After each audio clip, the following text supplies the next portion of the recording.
Vieni? Sì, vieni.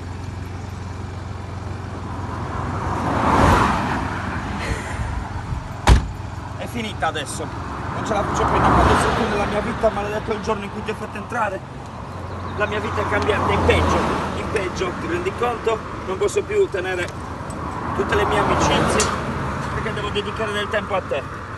La mia vita social è andata malissimo per colpa tua.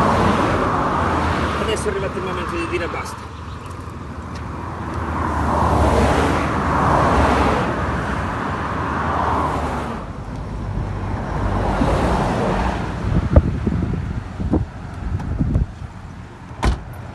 Bene, ci siamo arrivati di nuovo. Adesso possiamo andare. Forza! Siamo di nuovo soli.